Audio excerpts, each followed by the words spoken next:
When launching a website or starting a new brand, my rule of thumb is to lock up the same social media username or handle on all the social media networks. So optimally, try to lock up the domain name as your handle, or the very next best option is a keyword from your niche.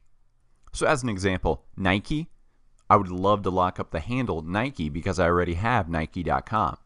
But the next best thing would be Nike athletic shoes, Nike shoes, Nike apparel. So use these websites to check availability. There's namecheck.com, CHK, or namechecker.com. So here's an example from namechecker.com. So I first input the domain name from my client, Fitness Guru. So as you can see, the .com is taken, the Facebook is taken, the Twitter is taken, the Google Plus is available, the Tumblr is available, the YouTube page is available. So this is just a nice way to instantly check all the social media networks first before starting to sign up at each one individually. So the next one I like is Namecheck. So since I saw Fitness Guru was taken on a lot of the sites, I tried the Fitness Guru. So as you can see on the top part of the page, it gives you available domain names. So the fitnessguru.us is available, the fitnessguru.guru.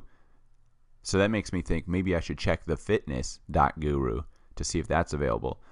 Another great one, the fitnessguru.tv. So if you want to lock up some more domains, this site has a great checker for domains and usernames on social media networks. So when I scroll down, you'll see I'm still searching the Fitness Guru.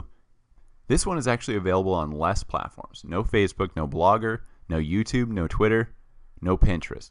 So again, keep checking usernames, keep checking variations of those usernames, domain names, your domain name with a keyword, all those different variations until you get one that is available on most of the social media networks.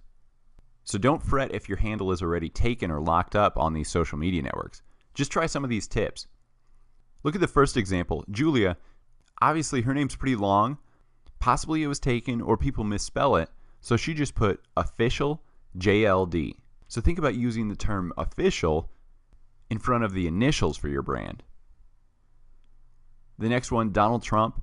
The handle Donald Trump was taken, so he put real in front of it. The next one, Ellen DeGeneres. She put the in front. If your brand name is taken, an easy way to fix that is just put a the in front of it. Or try what Samsung did.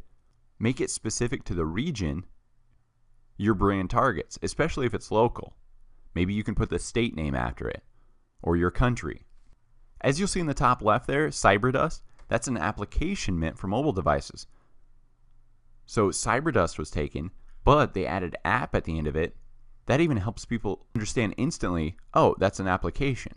So it really helps with your brand recognition as well. Next is JLo. If your name is taken, again, try shortening it. Remember, it's much easier for your customers to remember a shorter username with maybe just one keyword rather than your brand name than it is to remember a long, strung out, maybe even hard to spell brand name. The next one I love is just adding and spelling out your actual domain name. So Kim.com. This guy just created his first name as the domain name, his last name as the spelled out .com, or maybe it's .org, .net, etc.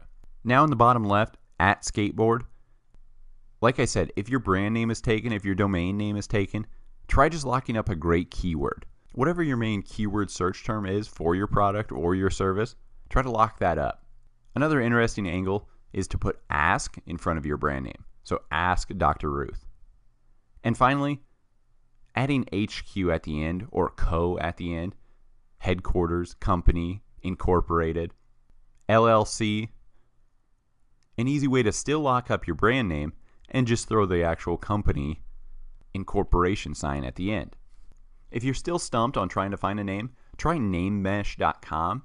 This is more targeted towards domain names, but there are some fun sections that actually combine words and will give you some more ideas. So some username or handle requirements I go by. First is a length. Shorter is better. It's easier to remember. My next thing is consistency. People will be able to search across different platforms for your brand, and if it's the same handle or username at each social network, it's going to be a lot easier to find your brand. Next is readability. How easy is it to read and say your brand name aloud? Sometimes people try to be cute and add a 1 where it should have been an L, a 3 instead of an E, things like that, but that can really confuse a user. Yes, it spells out your brand name in a cute, unique way, but for SEO, for readability, for spellability, I don't like doing those unique little things. Next is to try to use your business name. If your business is John's Cupcakes, don't use a username like Sweet Treats. Try to lock up your business name first.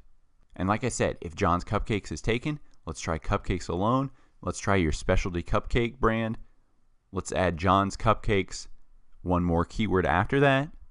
John's Cupcakes LLC, John's Cupcakes HQ, and so on. And finally, how easy is your handle to remember? Again, avoid numbers in your handle, as people will forget if it's numerical or text. Was it the number 3 or was it a spelled out 3?